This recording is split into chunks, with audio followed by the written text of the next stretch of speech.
Senhor esteja convosco. Ele está no meio de nós. Proclamação do Evangelho de Jesus Cristo segundo Mateus.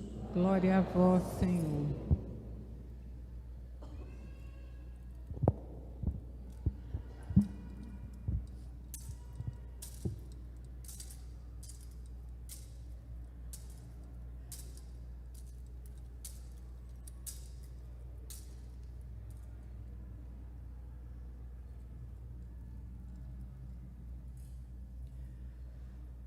Naquele tempo, alguns mestres da lei e fariseus disseram a Jesus: Mestre, queremos ver um sinal realizado por ti. Jesus respondeu-lhes: Uma geração má e adúltera busca um sinal, mas nenhum sinal lhe será dado a não ser o sinal do profeta Jonas. Com efeito, assim como Jonas esteve 3 dias e 3 noites no ventre da baleia, assim também o Filho do Homem estará 3 dias e 3 noites no seio da terra. No dia do juízo, os habitantes de Nínive se levantarão contra essa geração e a condenarão, porque se converteram diante da pregação de Jonas. E aqui está quem é maior do que Jonas. No dia do juízo, a rainha do sul se levantará contra essa geração e a condenará, porque veio dos confins da terra para ouvir a sabedoria de Salomão. E aqui está quem é maior do que Salomão. Palavra da salvação. Glória a vós, Senhor.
Querido Padre Everaldo, querido Padre Rodrigo, Padre Geraldo, queridas religiosas, irmãos e irmãs, os fiéis aqui da paróquia de Santana e de Itaúna, também as famílias que vieram de Pará de Minas, de Itatiaia-Sul, aqueles que em casa nos acompanham e rezam conosco. Um dos grandes desafios na nossa vida é caminhando no meio de tantas distrações, sermos capazes de fixar os nossos olhares para percebermos aquelas realidades que no meio de tantas coisas nos manifestam aquilo que precisamos para a nossa salvação. Nos manifestam a presença amorosa de Deus que se aproxima de nós. Uma presença que, ao mesmo tempo que nos cura de nossas feridas, de nossos traumas, de nossas realidades internas destrutivas, também nos torna capazes de sermos uma presença curativa, regeneradora e apaziguadora na vida daqueles que convivem conosco e também nos nossos ambientes. Deus, Ele se achega a nós em todos os momentos. Mesmo nas horas difíceis, nas horas de provação, mesmo nas horas em que nem nós nos aguentamos e nos toleramos, Deus ainda se aproxima amorosamente. E porque às vezes estamos tão centrados em nós mesmos, nas nossas dores ou angústias, ou nas nossas vaidades e ilusões, nós não enxergamos a presença, nós não desfrutamos da presença dele, e seguimos a nossa vida como se ela fosse uma realidade vazia e seca, quando não é de verdade.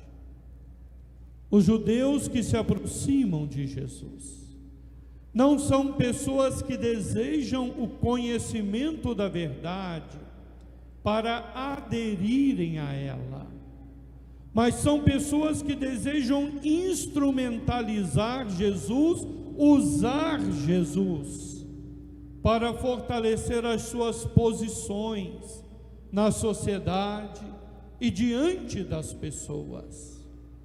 Por isso, ao pedirem a Nosso Senhor um sinal, elas querem manifestar que, ao pedido delas, Jesus realiza alguma coisa.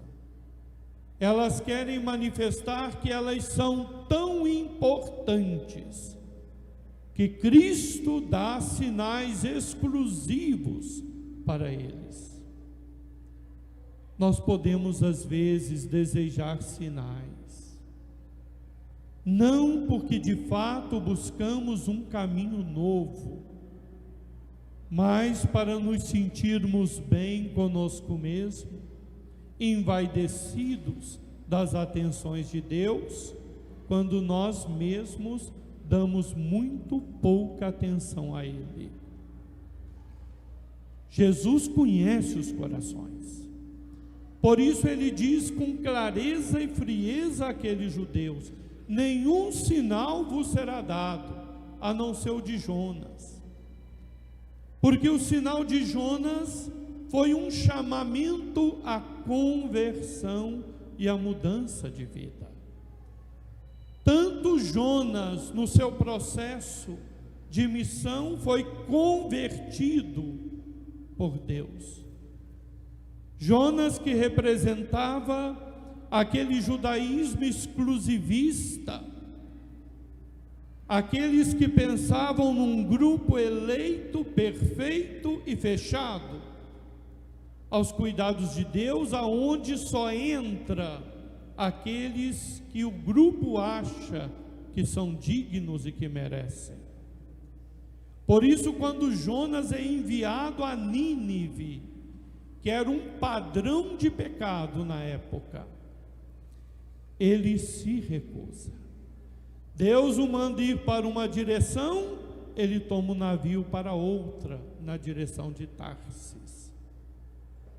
Às vezes, aqueles que são tocados por Deus para realizarem uma missão dentro do próprio lar, precisam primeiro passar pelo próprio processo de conversão, porque ninguém dá o que não tem, ninguém testemunha o que não vive de verdade, porque o testemunho não são palavras ditas no vento.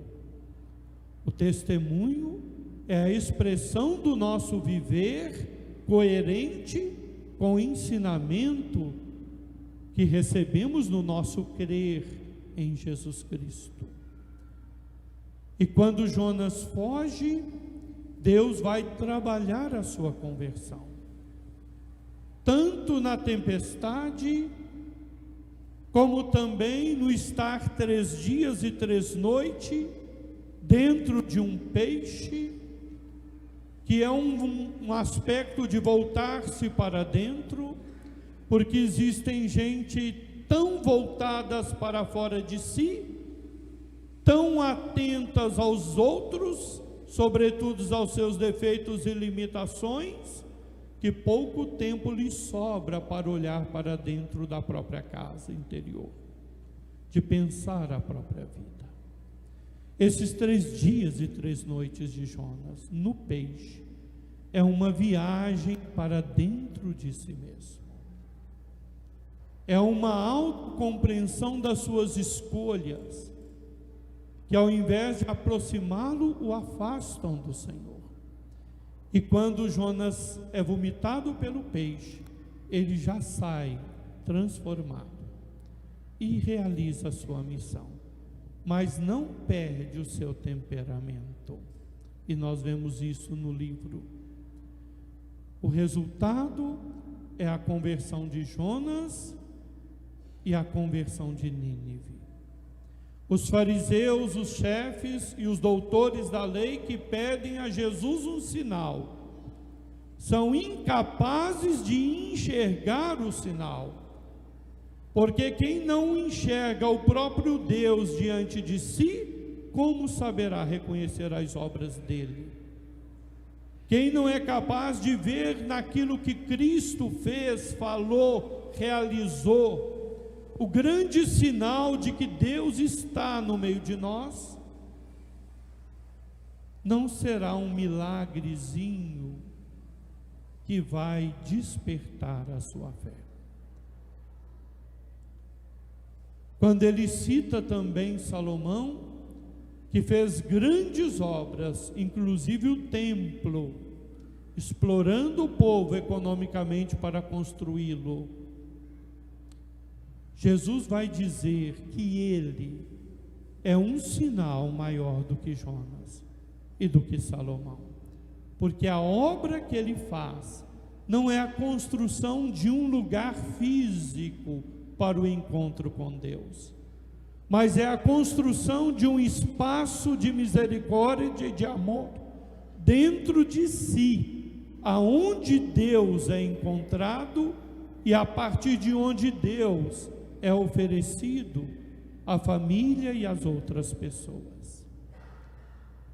O faraó leva os seus soldados à destruição, porque não soube reconhecer os sinais que lhe foram dados.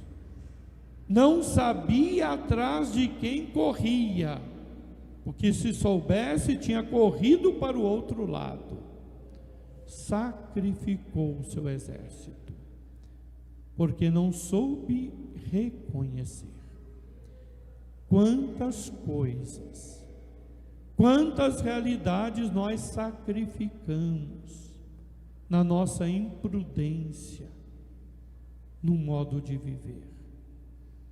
Não sabemos enxergar os sinais que Deus nos põe, convidando-nos à conversão, porque às vezes vemos os sinais e achamos que são para os outros, quando na verdade o primeiro é para nós mesmos. A palavra mais próxima do ouvido é a nossa, do nosso ouvido, antes de chegar ao ouvido dos outros. O conhecimento de quem somos primeiro é o nosso, antes de conhecer quem o outro é.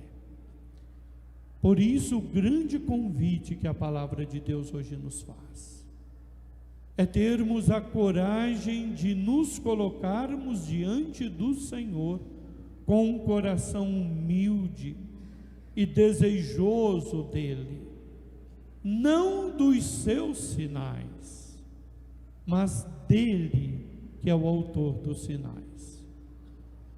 Às vezes ficamos tão impressionados com certos milagres que esquecemos de admirar o autor deles.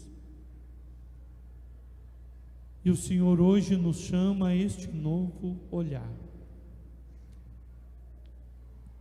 Quantos santos e santas tiveram seus sinais? Não os pediram. Maria foi convocada por Deus à sua missão, ela não pediu sinal. Ela acolheu, e após acolher, o sinal lhe foi dado, a gestação de Isabel. Nos evangelhos apócrifos da infância de Maria Santíssima, mostra também que a geração da vida de Nossa Senhora foi um sinal. na dificuldade de Santana e de São Joaquim de conceberem, Deus entrou nas suas vidas. E quando receberam o dom de Deus, fizeram, segundo o apócrifo, o oferecimento do dom ao próprio Deus. Pelo oferecimento de Santana e São Joaquim, aquela que foi feita totalmente para Deus, por isso nela o pecado não encontrou espaço, teve pais que sabiam enxergar os sinais, e por isso devolveram a Deus aquela que nunca poderiam reter como sua, e se tornaram estes modelos, estes exemplos de santos que celebramos nestes dias, na proximidade do dia 26.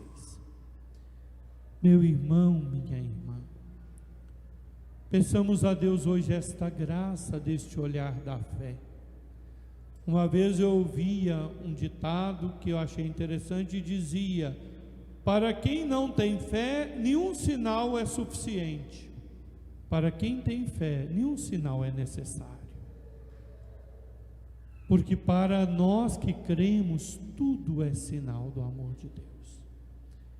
Tudo, uma palavra, um gesto, uma tribulação é um convite para nós, para a nossa conversão, ou para sermos melhores diante daqueles que sofrem na nossa presença. Cada um de nós é chamado a purificar o olhar da sua fé. E isso se faz no espaço da vida de oração. O tempo de meditação da palavra de Deus, o tempo do silêncio exterior para ouvirmos o Senhor. Porque se não tivermos, eu torno a frisar isto, o olhar da fé, que sabe identificar no meio de uma série de coisas aquilo que é o mais importante, nós ficaremos perdidos neste mundo, admirando, mirando, olhando tantas coisas e não encontrando o caminho que nós devemos seguir. Quantas pessoas só têm olhar para o seu problema e a vida dela inteira vira um problema, não consegue ver mais nada. Quantas pessoas só têm olhar quando vê o outro em algo que lhe desagrada e vê o defeito do outro, que às vezes é pequeno, mas de tanto olhar e fixar e fixar e fixar o defeito, ele fica enorme. E o esposo e a esposa, o filho, a filha, o marido, vira um grande defeito. Porque aonde nós concentramos o nosso olhar demasiadamente, é aquilo que vai ocupar totalmente a nossa mente e o nosso coração. Por isso a carta aos Hebreus nos convida a caminharmos com os olhos fitos em Jesus, autor e consumador da nossa fé. Às vezes tem tanta coisa dando certo na nossa vida, mas a gente só consegue falar, pensar numa coisa que deu errado. Ontem eu caminhava no caminho do Rosário em Aparecida, rezando o Rosário, e passava diante da estação que era Jesus sendo açoitado. E lá eles fizeram aquelas estátuas que tinha o chicote no ar, e entre o chicote e as costas de Jesus tinha uma família perto de mim rezando também, e de repente eu fiquei vendo, nossa, como é que fizeram o chicote? Parece que está em movimento. Aí a dona do meu falou assim: nossa, tem uma teia de aranha lá no chicote. Tem uma teia de aranha no chicote. Às vezes a pessoa arruma a casa inteira, fica uma coisa fora do lugar, a gente olha para aquilo. É igual o sujeito que caiu dentro de um poço, se vocês me permitem contar isso, e gritou para o socorro. Chegou um outro lá em cima no poço, e, fulano, você está bem? Ele falou assim, não sei, eu estou aqui, machuquei. Você perguntou, você quebrou alguma coisa? Fraturou? Porque isso é sério. Ele falou assim, eu não sei, como é que eu vou saber se eu fraturei? E o outro disse, aperte o local. Se vier uma dor muito aguda, é porque está fraturado. Agora, se vier só um dolorimento, é só uma luxação, está tranquilo. Aperta a perna direita, o rapaz apertou e gritou, ai, está quebrada.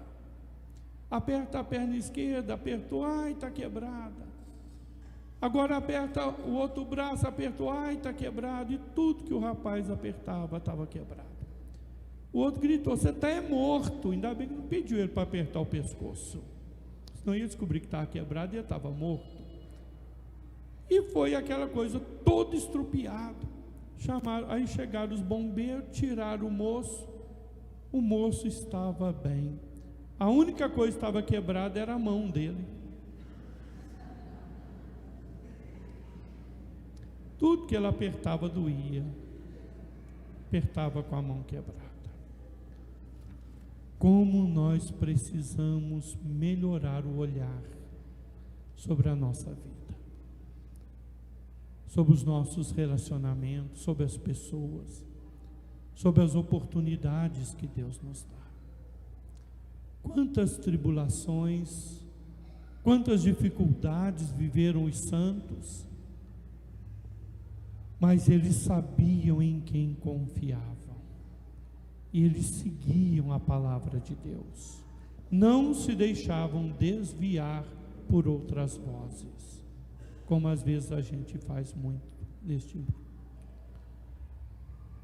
Santa Teresa Benedita, Edith Stein, diz que tem uma frase que ela dizia, para onde Deus me leva eu não sei, mas eu sei que é Deus que me leva, e eu vou. Esta certeza nós temos que ter em nossa vida, porque é ela que vai sustentar todas as nossas decisões, porque quem não vê o que a gente vê, não entende o que a gente faz, não entende as nossas escolhas. Torno a dizer e termino, peçamos, pela intercessão de Santana e São Joaquim, que Deus nos ajude a purificar o olhar da nossa fé, para que o nosso caminhar neste mundo não seja um caminhar trópico e inseguro, mas que a gente saiba em quem confiou. Firme os seus olhos no prêmio e encontre forças para caminhar, não importa o que aconteça, mesmo que arrastando, chegar até o final. Que Deus nos dê esta graça e esta bênção. Amém. Um instante de silêncio, cada um faça agora a sua oração, diante da palavra de Deus, o que você quer dizer ao Senhor, no silêncio sagrado da sua consciência e do seu coração, onde apenas Ele te escuta.